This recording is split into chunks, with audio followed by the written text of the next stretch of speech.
Hello everyone, this is Carlos Garrido with Midwestern Marx, and what I'm going to be doing today is analyzing the statement by Caleb Maupin that Abolish Billionaires is an anti-Marxist statement. Now, to those that might be new to the left, this statement sounds outrageous. How is Abolish Billionaires an anti-Marxist statement? The statement itself contains an ethos that is anti-inequality. Isn't this what Marxism is about? Eliminating inequalities? Partially. Let's examine the statement deeper, and let's examine what Marx and Engels have to say about wealth. The important thing to recognize is, and here's where I see the mistake that Caleb makes, that Marx and Engels speak of wealth in two different ways. There's the wealth as it was conceived in pre-capitalist formations that still exists in capitalism, but it's hidden. And this is wealth as use value. This wealth is measured by how well it could satisfy given needs.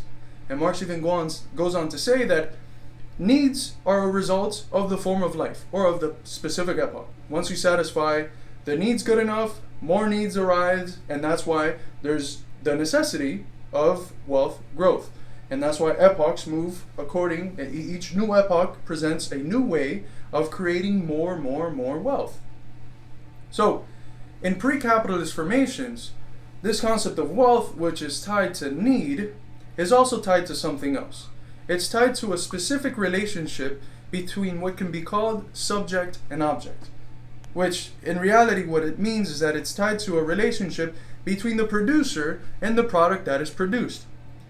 In this relationship, the producer that produces the product that is then measured as wealth according to how well it can satisfy a need X, Y, or Z is a relationship which in the process of producing that product, the producer himself grows. So there's an individual fulfillment in this relationship. So as wealth is increasing, what's also increasing? Our fulfillment as human beings. Humans are getting better, specifically the individuals that are acting and producing are getting better. And getting better in the sense of they're qualitatively flourishing more than they were before. Now, every system that we've had before capitalism has not been based on growth. It's been based on wanting to keep the relationships of production in the same structure. So the Germanic form wanted to keep the community in the same forms of relationship.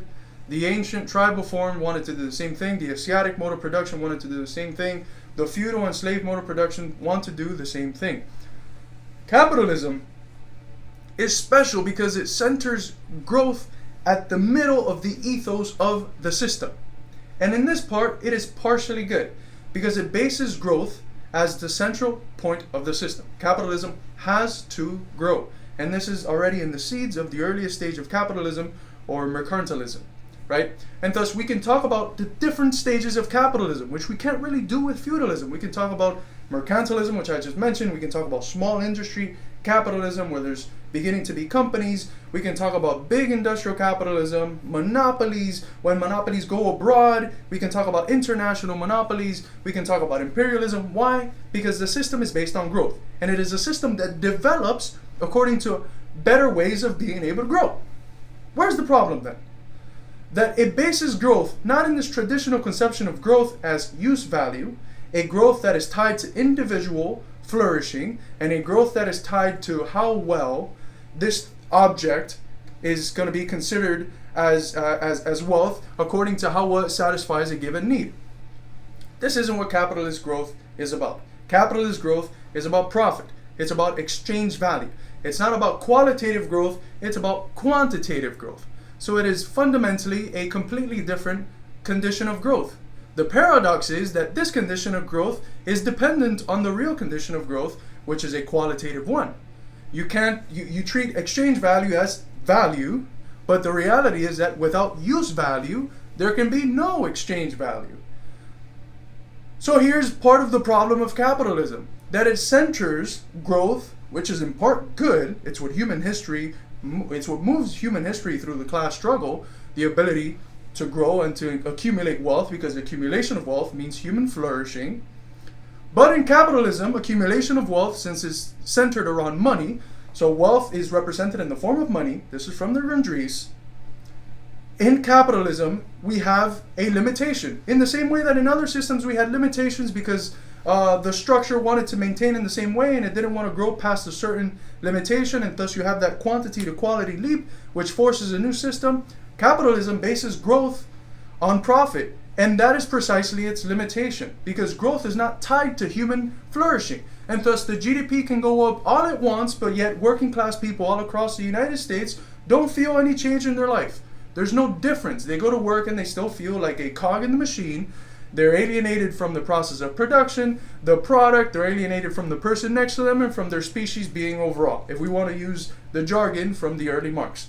So the central problem of capitalism, as is formulated in the relationship to growth, is not that it is based on growth, but that it is based on growth as quantitative growth, as growth that is based on exchange value that is completely disconnected from the person that actually creates the things that are then being exchanged. So we have then the fetishism of commodities, where we look at the world and we see things are being exchanged, but we don't see the social relationships, the relationships of production that are behind those things, right? We don't see those things as objectification, which objectification, if we see from 1844 in the economic and philosophical manuscripts, just means the exertion of creative, mental, and physical activity on nature, which creates an object. Objectification is good. Alienation is a whole nother thing. Many people like to relate those two things. So, back to the statement, Abolish Billionaires is anti-Marxist. Is it? Well, the thing is that we have to examine what is Caleb Maupin actually saying with this statement. Because I think the purpose of the statement is shock value. We have many on the left right now that might be anarchist, democratic socialist, or self-proclaimed eco-socialist who are anti-productivist. They are against growth. They are against wealth because they conceive of wealth only in terms of how capitalism conceives of wealth, in terms of money. But, as Caleb Maupin argues in a video which I'm going to link, the whole body of Marxism, with Marx, Engels, Lenin, Mao, is based on the idea that communism is a society where wealth is so abundant that people work just because they want to. The work is voluntary, and in its voluntariness, it's fulfilling for its own sake. And thus we have in the German ideology that weird passage where Marx is like, you can fish one day, you can cook bread another day, you can do all of these sorts of things, right? Labor becomes an activity that is fulfilling in its own sake, and that's free. There's so much abundance that you can do whatever you want. So yes, socialism is a society that is able to produce even more wealth than capitalism. But what is the difference? That wealth is no longer supposed to be considered in the same terms as wealth in capitalism. It's no longer supposed to be considered as exchange value. Wealth is not supposed to be just represented as money. Wealth is supposed to change from quantitative ways of looking at wealth to qualitative ways of looking at wealth. It's supposed to be that ethos of growth that capitalism has, but the connection of pre-capitalist societies to wealth, individual needs satisfaction, and that fulfilling element that takes place between the producer and the product that is being produced. And thus, the statement that Abolish Billionaires is anti-Marxist, it's halfway correct. It's correct in the fact that the people saying that are against wealth. They are against the accumulation of wealth, and that is anti-Marxist. But when you mention billionaires in that form, you're maintaining the concept of wealth as exchange value. You're maintaining a quantitative concept of wealth, and not the negation of which socialism represents, which is seeing wealth not as just money, but seeing wealth as actual human flourishing, as the ability of things to satisfy needs, and then more needs and more needs and more needs. It's abundance based not on just money, but it's abundance based on the ability for humans to take their creative capacities and do whatever they want with it. It's a wealth that is centered around the human being and not around a thing. That's what capitalism does. It reifies and it gets things and separates them completely from the humans that make them. And that's what wealth is based on. It's based on the separated abstract thing, which is money. So we have the concept in Marx that he develops in the Grundrisse of this wealth being general wealth. The point is that I think Caleb made the statement for shock value. And in part, he kind of mentions it, that there's a shock value to the statement. And I think that those who go and watch the video that he does explaining his statement on why Abolish Billionaires is anti-Marxist are going to get a lot of valuable information from it. Because for those on the left that are against the accumulation of wealth, because they think of accumulation of wealth in terms of quantitative growth, it's going to be a shock. Marxism doesn't want to make you poorer. Marxism doesn't want to produce less. On the contrary, Marxism wants to produce more, but in a way that satisfies more needs, and in a way in which those needs and the satisfaction of those needs actually make life fulfilling for human beings. Right? So we're talking about two different types of wealth. But where is the problem with Caleb? That it seems that he is equivocating these two forms of wealth. At least at first. From the tweet that he did, which I don't have the tweet with me, but it's the basis for the video later on, one can argue, well, he's equivocating wealth as use value and wealth as exchange value. But I think that he explains it well in his video, because he says that at some point that he wants everyone to be a billionaire. That's what socialism wants.